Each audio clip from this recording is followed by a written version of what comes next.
Right. Welcome. Under-18s heading off to Kenya in December. This is exciting to meet you all. Thank you for turning up. So I'm Millie. I run the Leap and I've been to Kenya, know exactly what's going on. And so I'm going to take you through all the kind of the pre-admin logistics and describe the program on the ground. And then today you're meeting Harry, who's in my Hey everyone. corner, who is going to be your leader, who is going to escort you over to Kenya, and he's overall in charge, backed up with our team out there, Joseph, Juma, and Janet. So, okay, to start off with, what have you got coming up? Well, you're all heading off on Saturday, the 13th of December, and you will be returning early doors on Christmas Eve. Great suntan and a few trinkets to wrap up and put under the tree for everyone.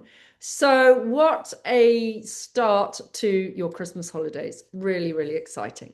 So, for those that don't have, might not have read the itinerary, this is what we've got planned. You are going to be helping Oceans Alive, who are our partners in Kenya. So the LEAP traditionally has focused on gap years, but in the more recent years, in the last 3 or 4 years, we've been starting taking school groups, and then last summer, just under 18 teams, collecting people from all schools, usually 16, 17 years of age, 15, 16, 17, and putting it all together, which adds an extra dynamic because, yes, on this trip, a few of you are traveling with friends, but quite a few of you are coming solo and don't know anyone. But it's a gorgeous team of 10. So you're going to be kind of great buddies by the end of it. Oceans Alive are our partners, and they're an NGO based on the coast at Kilifi. They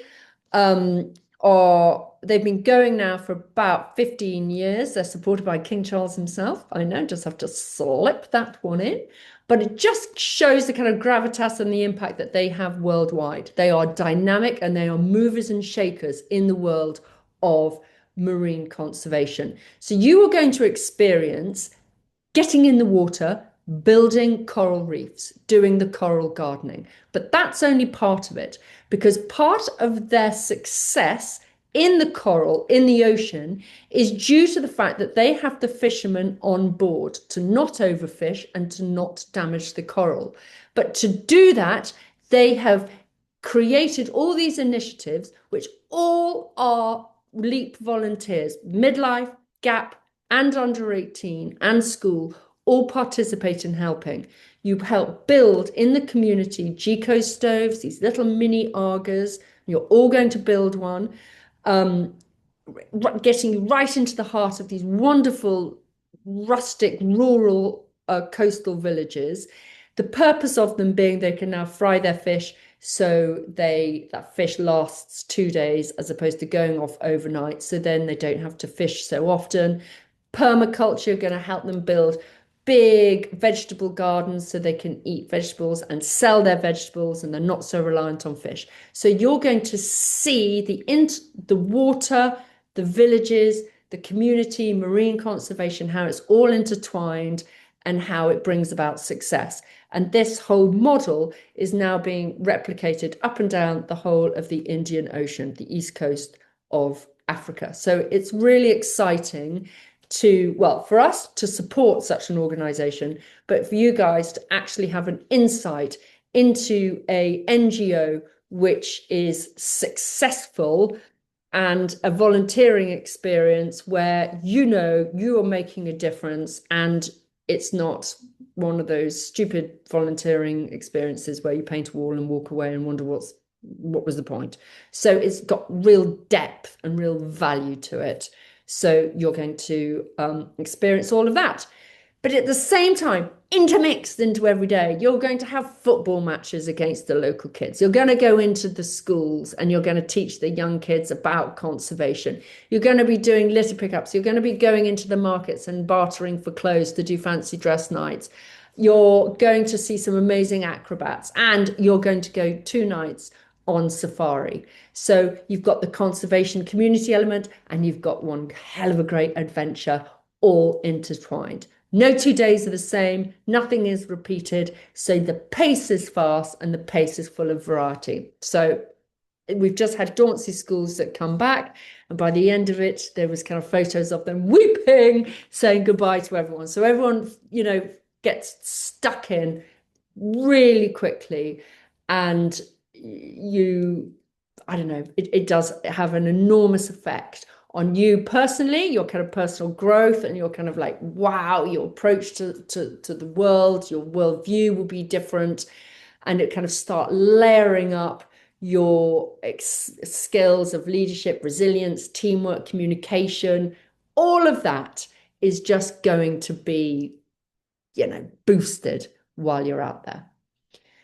So the nitty gritty, okay, that's what you're doing. Any questions on what you're doing and what the purpose is? Happy with that? Good?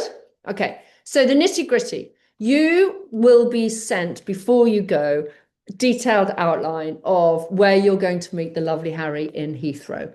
Okay. But we want you there 3 hours before you depart. And just quickly looking at it, I think it departs about, is it 8 or 9 o'clock at night? But all that finite detail will be sent to you nearer the time. But we want you there 3 hours before. Okay. So if you're kind of thinking timelines at home. Injections, hands up. Who's had their injections or got that organized? Okay. The main ones that we definitely want you to get are the waterborne diseases. So it's typhoid and Hep A. Okay. You also, for sure, need to take malaria tablets. Okay. Now, the malaria tablets, the ones we recommend are Malarone. They're really easy to get from the chemist. You just have to order them or order from the doctor. Now, they can make you feel a bit gloomy in your mood. If you've never taken them before and you think, oh my God, I do feel a bit gloomy, after a couple of days, then just kind of raise your hand and Joseph and Juma and Janet we'll all talk together and possibly make the decision to come off it. So it's best to take it, but if it doesn't suit you, it's not the be all and end all, because the critical thing is not to get bitten. So before 6 o'clock, before dusk at 6 o'clock, shower, put your long trousers on, put your long kind of shirt, spray up, and protection is best. It's not a really bad malarial area, but it's Africa and it is out there. So Hep A, typhoid, and Malarone, okay, are the main things. When it comes to your packing, okay, again, we will be sending you a lovely little packing list.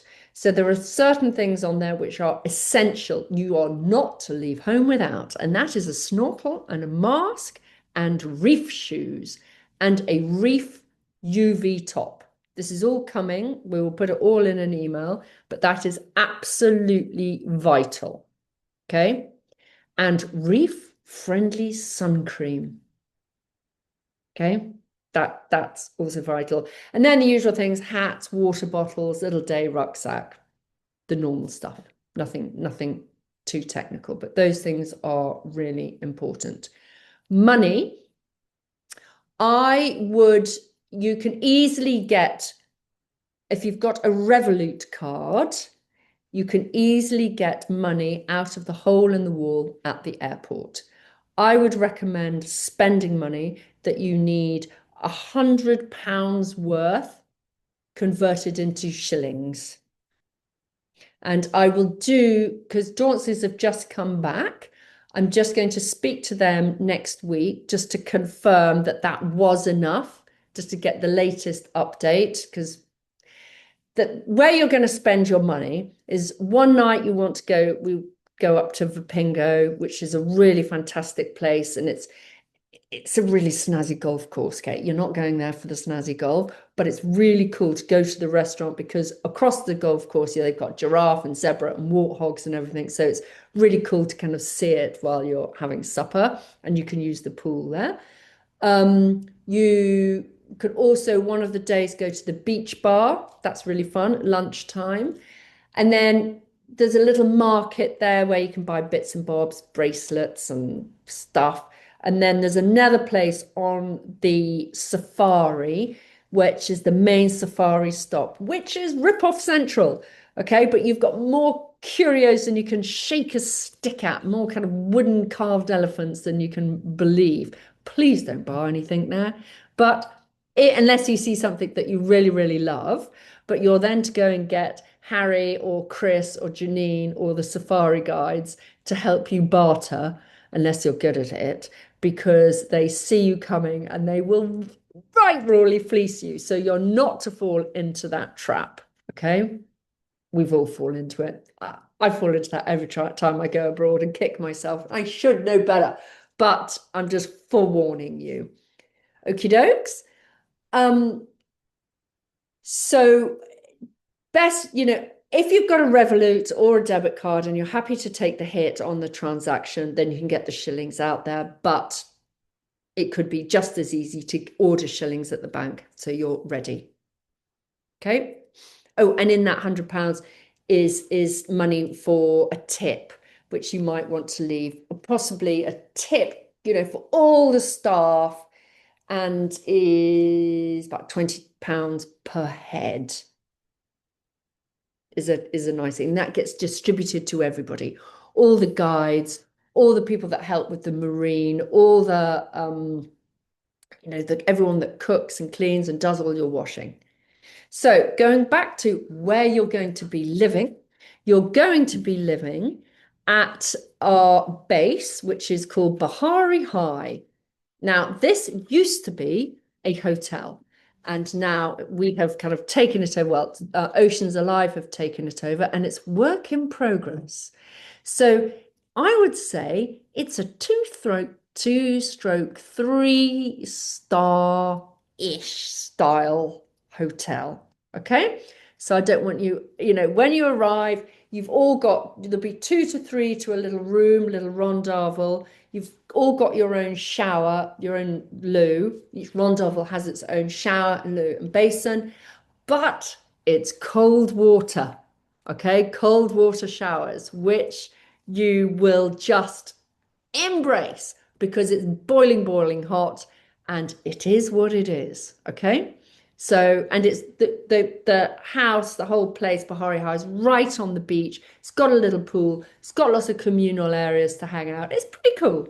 It's pretty cool. I always do it down when everyone says, "Oh, you don't do it justice." It's much nicer than you've said, but I'm just kind of leveling your expectations. But you've got Godfrey there. He's a fantastic cook, and he'll be whipping up, your favorite food, anything that you love. And you think, oh, Godfrey, can we have more of this? He's so obliging. He'll bend over backwards for you.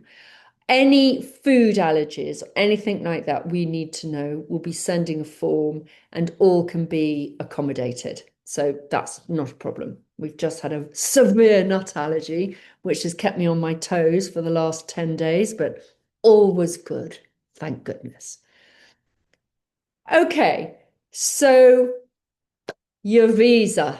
Has anyone tried to do the visa? I did get an inkling that someone's tried to do their visa. Okay, don't worry. I would be doing your visa in towards the end of November. There's no rush to do it. It is complicated. It's a real beast, and just brace yourself for that whole thing. I've done it many a time. Want to throw my computer out the window. So where it gets you is when you have to compress and upload photos and PDFs of X, Y, and Z. The key is you take a screenshot of everything and convert to a PDF or to a JPEG, and it's low res. Okay, don't try and upload anything of high res value. It will just come crashing back and says, computer says no. All right. So just go slowly. Hand it to someone else in the family and ask them to have a go. It, there's nothing you can do. It is your first experience of just confusing technology.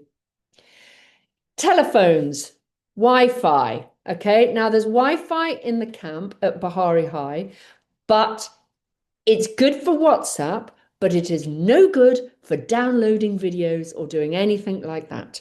So not that we want you watching videos, but I'm just giving you a kind of outline of what it can cope with. If you start downloading loads of kind of reels and things like that, you might just explode the whole of the modem, bringing it all in. But good on WhatsApp. When you're out, so I wouldn't recommend getting a local SIM card. I would recommend you just use WhatsApp, and during the day, you're not on your phone, you're just using your phone. You switch the data off and you're just using your phone as a camera. Okay? Because there's loads to be going on, and it's really good practice. And I'm all for phones down, everyone, and look out. So that's just one of my little bugbears. Go with me. Whether Harry, insists that happens, it's up to him. You'll have to persuade him.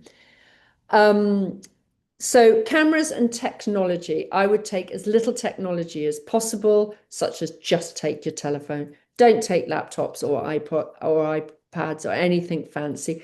Don't take your eye ear things. Just take anything that's kind of um, everything is safe, but it's just you're going to kind of lose it on the aeroplane. Just take as least important gear as you possibly can. Okay. Um, I'm just going through my head. Safety. Okay. Health and safety. Now, all of you have got to be responsible for yourselves. Okay, this is a kind of a step up. What I mean by that is the main problems that we experience in Kenya are dehydration, sunburn and sunstroke, and cuts, foot cuts on coral, hand cuts on coral. Okay, those are the main things, and they could all be avoided. Dehydration, you're going to drink water, and you're going to really be mindful and take that seriously. Mums, please, can you buy those rehydration tablets that you get? Not the Diarylites, because they're utterly disgusting. But if you go to Holland and Barrett or any of the main big supermarkets, they're in a tube like the old Redoxin, and they're blackcurrant. They're called Viz or Whiz. And you just drop them into your water every day. You can get different flavors. And it just means that everybody drinks more, and they keep your electrolytes up, because you're going to be working hard in the midday sun. I know. Who came up with such a silly idea? But that's what you're going to be doing.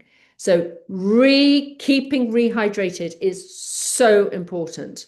And if you don't, you'll get sunstroke. And if you get sunstroke, you're going to end up on a drip, which is easily accommodated, because we've got a fantastic clinic 10 minutes up the road, but nobody wants that. Okay? So it goes swiftly wrong. Drinking the water, you don't want to drink the water out of the tap. You can when you're cleaning your teeth, just use it. But I always try and use the bottled water for that as well. And there's masses of bottled water everywhere you go. So there's no need to take any risks. The sunburn, the place that everyone gets sunburnt is they go snorkeling, and you've got your UV vest on, but when you're bending down doing the coral gardening, the UV vest comes up and your trunks or your bikini bottoms, and there's a gap there every time, literally every time. And when you get burnt, you get severely burnt, because it's very, very strong. So with those vests, I want you to have a little practice run at home, bending over into kind of that position, to see if it stays over your backside. Okay? Little top tip. Reef shoes. They are really important. Please don't uh skimp on the reef shoes. You want them, those little kind of neoprene shoes that are comfortable, stay on to prevent you getting the coral splinters as you walk into the reef. Okay. If you get coral splinters on your hands, okay, they're very easy to clean up. If you do, you just go to Harry, Joseph, Juma, and Janet and say, here we go. And everybody will clean them out and get it clean as a whistle. Okay, so those are the main things which happen, and those are the things that we really want for you to avoid. So there's a little message from Kirsty Peer. Are they like the little ankle boots? No, you just want the reef shoes, the ones that you would wear if you were going kind of rock pooling in Cornwall. Yep. Okay.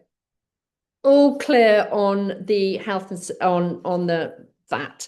Now, scaling up, this is for parents. What happens if, okay? What happens if you get dehydrated and you need to go to Vipingo clinic, okay? This is the kind of level of the hospitalization and our emergency procedures, okay? If you've got a cut and if you've got a sore throat and you haven't got any sore throat lozenges, we've got a first aid kit out there which has got all this stuff, and there's a pharmacy locally where you can get everything. They're utterly brilliant. If you need to see a doctor, you'll go straight to Vipingo Clinic, 24/7. That is open. It is utterly brilliant. If only we had such a service in England. They can sort you out with a jiffy, whether that is for being stitched up, for dehydration, the drips, any antibiotics, intravenous, all of that. They are absolutely fantastic. If you needed to be scaled up, then they would either call an ambulance, or if you were stabilized, we would then drive you an hour and a half, because it would be quicker than getting the ambulance up from Mombasa. We would drive you straight down to Mombasa Hospital. If Mombasa can't deal with it, then we would get you airlifted, and we'll come to insurance in a minute. We would get an aeroplane to come to Vipingo airstrip to air evacuate you to Nairobi. And if they can't deal with it, you get air evacuated down to Cape Town. Okay, so that's the kind of level of measures that we have available to us depending on the severity of any accident. And the same happens when you're on safari. We've done the risk assessment, the playing the what if game. There's a clinic, there's a hospital, and then you're airlifted out. So to manage all these things, we're going to send you the insurance that we want you to get. We want you to get a good insurance, which we recommend through Campbell Irvine. And you might go, oh, I can get it cheaper, and that's absolutely fine. You could possibly get it cheaper, or you might have your own travel insurance. That's great. But I just want you to make sure that it covers volunteering, covers working with kids, it just covers working abroad, volunteering abroad, and it covers you for hospitalization overseas. Clearly it would. But on top of that, what I really want you to get is the Air Africa Air Ambulance, which is $10. And I will send you the details to that. Okay, it's absolutely imperative that the insurance is in place. So that's the kind of health and safety. If there was a problem, okay, how it would work is Harry would call me and I'm going to call the parents. Okay, it's going to be as quick as that. I'm on duty 24/7 while you're all away. If parents have got a problem, then you're going to WhatsApp me, and I'm going to then I will quickly respond and call you back. Okay, but you will be given the Leap emergency phone while they are away. Okay, but the comms are really good with where you're going. So we've covered what you're doing, who you're helping, the adventure and the conservation, the community all entwined. Covered your flights. We're going to be sending you the details, the insurance, money, visas. Don't do till November and brace yourself. Injections. Think that is it. Okay. Is anybody got any other questions in addition to any of that? Do you feel prepared? Do you feel you've got a mental picture of what's coming? Okay. And parents, you will be sent, because I know everyone's going to go back to school and they won't give it a second thought until you arrive with the ready packed bag. We will send you a kit list of everything that they need, okay, and a reminder of all of this.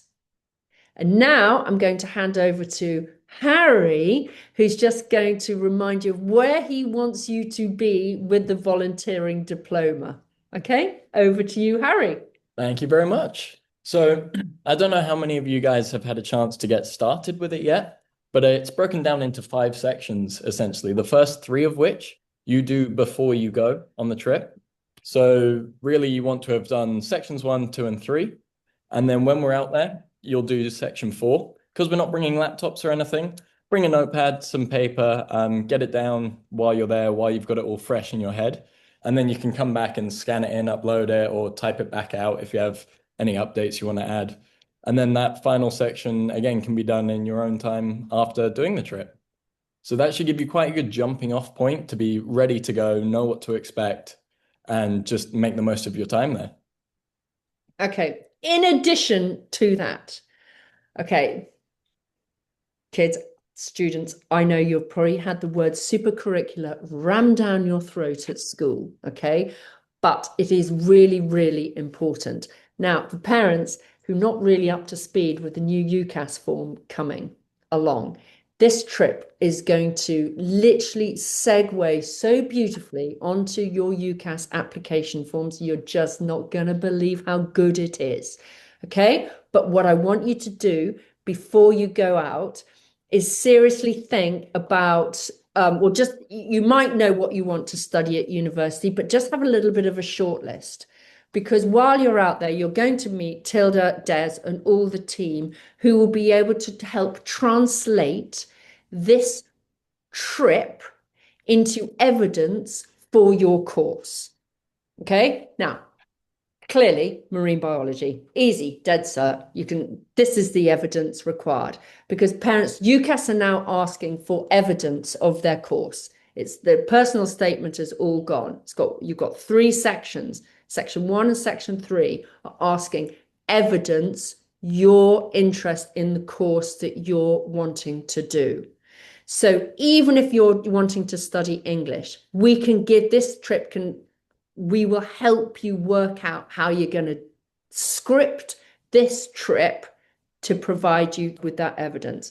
Politics, history, it's all available. It just needs lateral thinking. So you're going to have conversations while you're out there about how you think you could do it. Okay. So think about it before you go, because this is a fabulous opportunity for you to nail your UCAS. Okay. The diploma is brilliant. And that also is giving you the evidence that you've taken volunteering seriously, and everything that brings. But in addition, and the 16 UCAS points, but some universities aren't interested in the 16 UCAS points. They're only interested in the evidence that this trip, that course how it's going to match up to your university choice. Okay. So you've got to be prepared. Okie dokes. So that is all from us at The Leap, I think. Any questions from you all? Oh, go on. Someone's got to have one question. Can I just ask? Yes. When the kit list is likely to be sent? The only reason I say that is because we're a flight away. Ava's going to be back for Exeat weekend, so I'd really need it by the 27th of November. Okay, I want to do a review with Dances who have just returned. I like to keep it fresh, just to see if they've got any top tips. I'm seeing them. I can give them a call next week when they're back at school. So end of next week, you'll have it. Fantastic. Thank you. Long way of saying end of next week. Anyone else? All good? All good in the hood? Yes, from you. You're on mute. I know, I'm just trying to find the button, not that swift this morning. So it's more of a question to you, Harry. How are you going to keep your beady eyes on this lot? Because they're a good fun bunch. What happens at the end of the day when they've all finished, working and doing? What does an evening look like? So everyone will head back to camp, where really that's our main base. And they do have a bit of freedom to move around, but I'll always be where the kids are, I will be there, essentially. Right. The camp, so there's three others. There's Harry plus Juma, Joseph, and Janet, plus all the staff. Yeah. So when you go out in the morning, you've probably got two minibuses and you'll kind of hop in and go down to, say, the Marine Centre. There you've got Harry, Joseph, Juma, and Janet, and then you've got all the staff who do the Marine. So no one's walking off in different directions because you're all contained. The only time where you're at, and then the house is a secure perimetered base. So the Bahari High, it's got security all around it. It's got the beach right in front, but you have to walk down after dark. The gates close, so you can't wander off. The only wandering off opportunity is when you're in the market. And when you're in the market, then everyone will get divvied up into kind of small groups with kind of one Harry, Joseph, Janet, or Juma. So that opportunity won't really arise. And Harry, I think, is it you that likes a morning run? Did I hear? On occasion, yeah. Yeah. No, So that's Joseph that likes. Oh, that's Joseph. Okay. As Millie knows, my daughter likes to go for yomps. In fact, she's not back from hers still. In fact, no, the dog's back, so she's just arrived late. So she sometimes needs a bit of a yomp. So that I think somebody was going to do that if they wanted to go for a hike or something. Thanks. Joseph's going to do that. Great. Okie doke. So yeah, the moral of the story is please don't wander off. Yeah. Well, I have said that. But that's never been a problem. No. And with rooms, are they single rooms or double rooms? They're double or triple. And how do they get assigned? Well, if you would like to, we can do the assigning, unless you all want to kind of give me a heads up with who you want to be with. Okay. The girls can work it out, I'm sure. Yeah. I mean, the rooms are all next door to each other. Yeah. It's just sleep. You've got the front strip, and then you've got the front of the two strips. I mean, it's all very open and easy. It's like a camp. Visualize a camp. That's where you're in. Oh, yeah. Any other questions? Okay, right. Well, over and out. Sorry, Millie. Can I just? They don't need flippers. No, I don't think so. Okay. If you are not a strong swimmer, then flippers are quite useful. But no, reef shoes are more useful than the flippers. Okay, thank you. Yeah, and the snorkeling mask, don't skimp on the snorkeling mask, because you're actually down, for about an hour at a time. You don't want a leaky mask, so get practicing before you go in the bath. Okay. And the really good brand, which is not expensive, but it's not cheap, is Cressy. But we'll put this all down on the Cressy. Get online. Get on Amazon, actually. Okie dokes. Right. Over and out from us. The next time you'll see Harry will be at Heathrow Airport on Saturday, the 13th of December. I'm looking forward to it. I'm sure you guys are too. Very excited, Harry and Millie. She's back from one of her runs. Sorry, I'm late. I wasn't told this was happening. Don't you worry, B. I'll send you the recording. Right. Okay. Cheerio all. Have a really good next half of term. Get that diploma 1, 2, and 3 finished and get thinking about your university course so that you can brainstorm with Harry and the team over there the evidence required. Okie dokes. Goodbye. See ya.